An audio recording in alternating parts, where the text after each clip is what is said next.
What is going on, guys? DBG, and today we're going to be talking about the 5 best budget players in NBA 2k23 MyTEAM. These guys are all going to be really cheap and are going to be some really good options for you.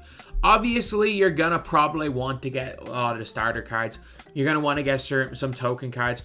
But these guys are all guys that you are going to be able to get for in and around like 2,000 MT or cheaper that are going to be able to compete. Obviously, they're not going to be, no point guard for cheap is going to be as good as Ja.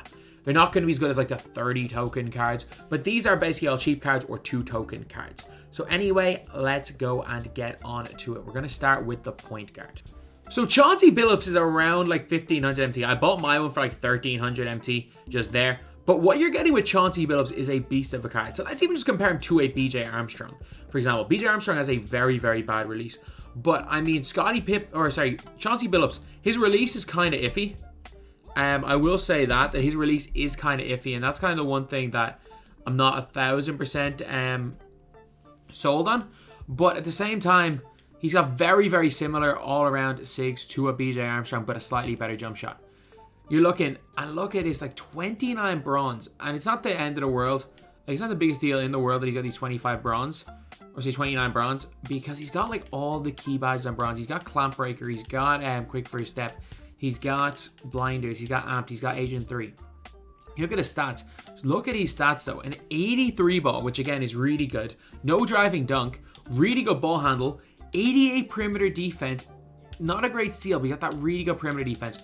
Really nice speed to ball acceleration, 85, and 86 lateral quickness. Like, he is on the he's comparable to a BJ Armstrong.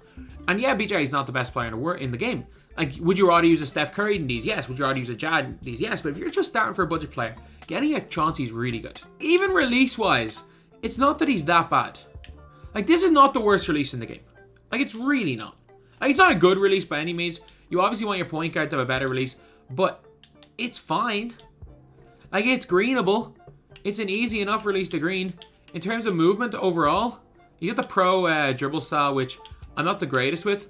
He's got the Kobe escape, so if you want to crab someone with that and then shoot, you can. He's pretty decent from mid.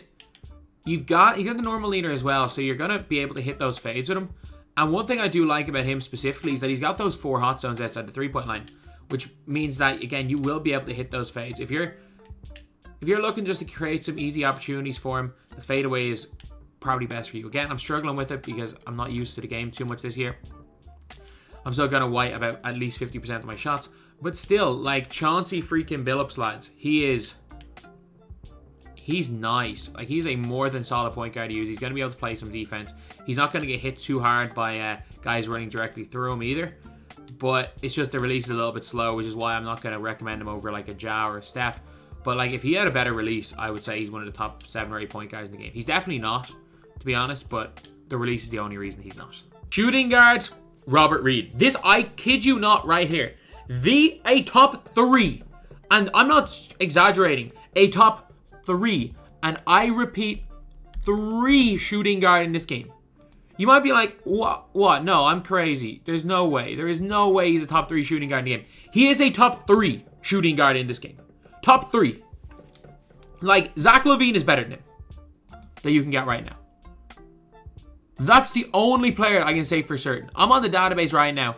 I'm taking a look at like guys that can play shooting guard that you can get right now. Obviously, no trophy case rewards. There's a lot of them. LaVine's better. I'll admit it. Dominique is better. He's number 3. Robert Reed is a 6'8" shooting guard. Yeah, his badges lack. At this stage of the game, he's perfectly fine. 77 3-pointer. He's got solid steal and perimeter defense. Well, not great steal and perimeter defense, but enough that he's passable. Enough speed that he's passable, enough defense. I've used him in game. He is so damn good. And you don't get me wrong. This guy is so good. Look at his hot zones from the corners, but look at his release. You're trying to tell me that this is not one of the best releases in the game, period. He's got a high enough 3 ball. He will green basically everything. He is a damn chicken man. He's also a giant at that shooting guard position. He's got the default swing release, which in my opinion, default swing base, default swing upper might be the best release I've used this year. Like, I like Ja Morant's release on quick, but like, these are all on normal timing. And I can just imagine how good default swing is going to be. So the next card in this list also got default swing. But also, going to the basket, dude's 6'8". He's going to have that height. Height matters this year. It really does, because again, tall players don't just move slow. He's out here with pro dribble style. Again, I wish I could actually do something with dribbling, because he's also got normal leaner as well. I know he's not going to hit leaners because his rating's low, but still though, the guy is going to just hit shots. He's going to be a really tall cone. He's going to hit shots really well. As long as you don't need him to create, he's perfectly good. He's going to be good on defense. He's going to be one of the best pure shooters in the entire game. I'm telling you, lads, Robert Reed is a player that you do not want to sleep on. Especially because you can get this guy for like 1,000 MT. The amount of people sleeping on Robert Reed is crazy. And again, a 6'8", I repeat, 6'8" shooting guard, which is mental. Absolutely mental having that height with a guy who can shoot like this early in the game. Small forward for like 700k MT is Kelly Tripucka. So this guy's 6'6". He probably, if you want to run the two of them, Robert and Robert is small forward, him at the shooting guard position. But he's been my shooting guard for a little bit. And he's a card that I really, really do like in this game. So it's not like he's like this god at anything. But he's got some solid shooting badges. And if you look at his like stats, he's got a really good 3-ball. He's also got a really solid driving dunk of 80. Pretty good ball handle. Really solid defensive stats. Surprisingly enough, he's got 75 block. And even though in a previous 2K and 2K20, he actually had 105 strength. He had a 99 strength and somehow got a +6 on Evo, and it said he had 105 strength on his Evo page. He doesn't have good strength. He's got 52 strength.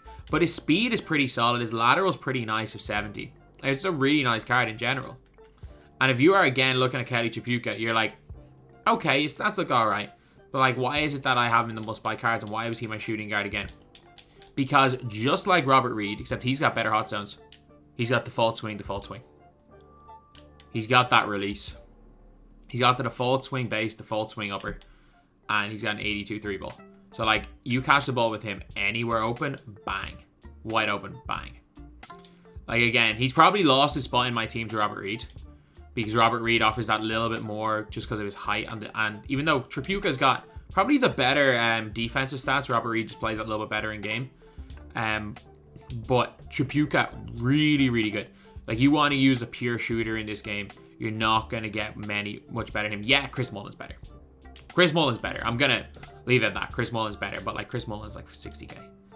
Like, why would you pay 60k on him when you can pay like less than 1,000 MT? Like, I could have won him on that 700 bid right there. You can pay less than 1,000 MT for Kelly Tripucka, and if you want to use him as a pure sharp, Kelly does the exact same thing. He does the exact same thing, lads. A must pick up for anyone who is just starting out this game. Power forward is going to be the 2-token PJ Tucker. So PJ Tucker doesn't look to be anything special. Like, you got corner specialist, got workhorse. You're going to be like, why would I use a 6'5" power forward? Trust me, there are no good power forwards in this game for cheap. Like, there are no good power forwards in this game for cheap. All the ones are severely lacking in just the ability to space the floor. And you need 4 shooters this year. Like, you really do need 4 shooters.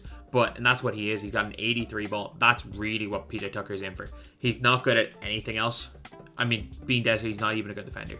He is just purely there to shoot. And purely because I could not find another power forward. PJ Tucker, surprising, is cold zones in one of the corners, but Silver Corner Specialist makes up for that. The reason why PJ Tucker is in here is that he may have one of the most chicken releases in the Star game. Like, both his upper and his base. I need to look up what this is first and foremost.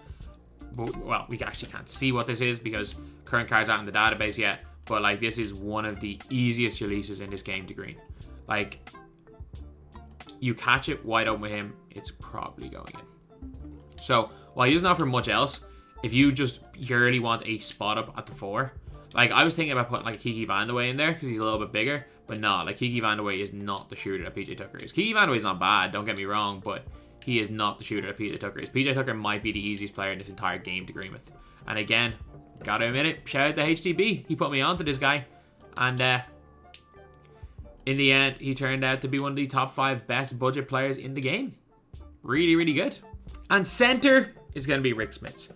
So it's either going to be Rick Smits or this Shaq. Where is he? This Shaq. I'm going to be honest, Shaq's better. But Shaq's... You know what? Screw it. Shaq's 30 cards. You get like 20 something in your starter pack. You need like 7 cards to get Shaq.